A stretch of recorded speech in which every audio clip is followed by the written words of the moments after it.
Halo, welcome back to my channel. Kalian tahu nggak sih bagaimana menentukan simbol hewan atau zodiak atau dalam bahasa Cinanya adalah Shio dalam kalender Cina di setiap tahun? Sehingga kita tahu kan setiap Imlek di Indonesia nih, pasti setiap tahun dengan simbol hewan yang berbeda-beda nih. Dimana simbol hewan tersebut kerap menghiasi perayaan Imlek, ya kan? Kalian penasaran kan gimana menentukan dan sejarahnya gimana? Yuk, kita bahas guys. Nah, ternyata nih, penentuan shio hewan setiap tahun dalam kalender Cina sangat mudah loh. Di Indonesia, setiap tahun dalam kalender dikaitkan dengan salah satu dari 12 hewan shio Cina. Urutan 12 hewan shio yang digunakan sebagai berikut: tikus, kerbau, harimau, kelinci, naga, ular, kuda, kambing, monyet, ayam, anjing, dan babi. Nah, 12 hewan tersebut digunakan secara berurutan loh.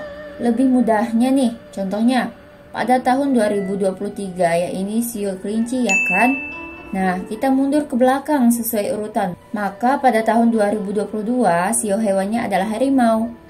Dan pada tahun 2021 shio hewannya adalah kerbau. Nah, di tahun 2024 berdasarkan urutan hewan dalam kalender Cina tersebut, maka shio-nya adalah naga. Nah, begitu seterusnya untuk tahun-tahun berikutnya sesuai urutan. Jadi, beberapa hewan berbeda di beberapa negara. Namun, dari sejarah kalender Cina ini ada yang unik dan berbeda dengan nama tahun baru Imlek pada tahun 2023. Kendati kalender Imlek juga digunakan oleh masyarakat Vietnam, namun dalam budaya mereka, Imlek tahun ini disebut sebagai tahun kucing, sebab hewan keempat menurut budaya Vietnam adalah kucing, bukan kelinci. Artinya, tahun 2023 bagi masyarakat Vietnam adalah tahun kucing.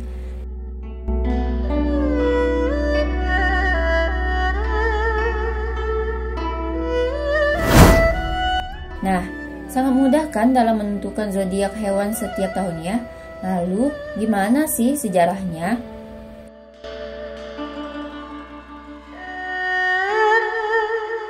Kalender Cina adalah sistem penanggalan tertua yang masih digunakan hingga saat ini.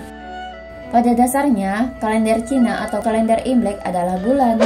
Tahunnya terdiri dari 12 bulan bergantian, 29 dan 30 hari. Dengan jumlah hari yang sama dengan kalender Kabisat, yaitu 354 hari atau kira-kira 12 siklus bulan penuh. Nama-nama bulan dalam kalender Imlek ini berdasarkan zodiak Cina yang diklasifikasikan berdasarkan kalender lunar secara berurutan. Diawali dari tahun tikus dan diakhiri dengan tahun babi.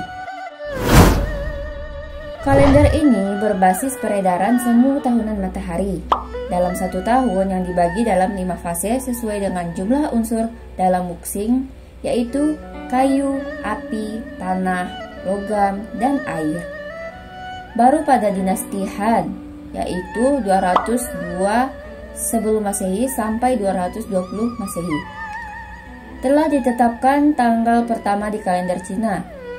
Kalender Xia digunakan kembali dengan format seperti kalender Imlek yang kita kenal sekarang. Lanjut di dinasti Wei dan Jin, yaitu 220 sampai 420 Masehi.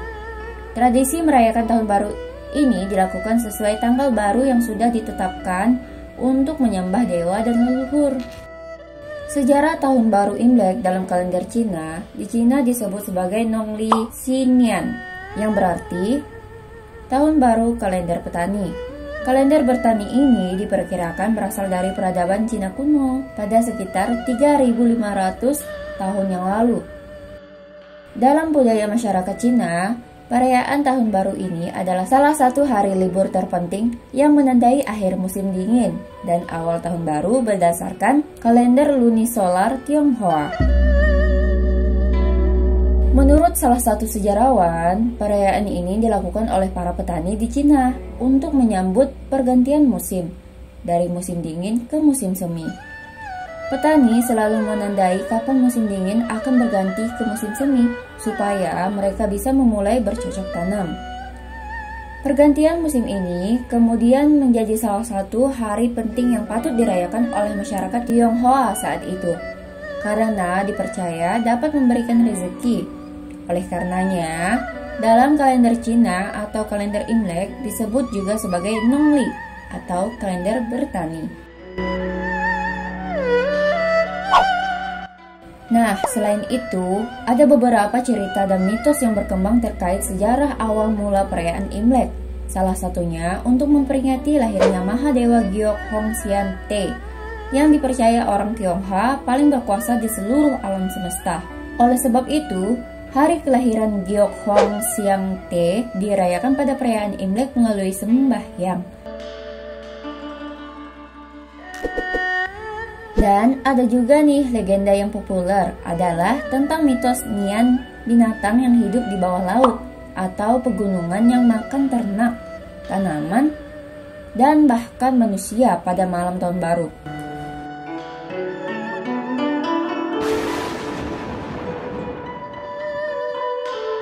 Nah, untuk mencegah Nian menyerang, orang-orang menaruh makanan di depan pintu mereka untuk Nian. Dan Nian ini takut dengan suara keras dan warna merah.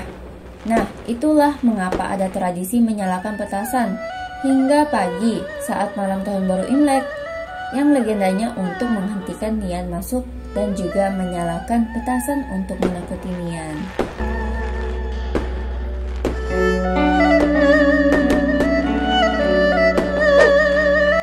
Nah, bagaimana teman-teman? Sudah tahu kan?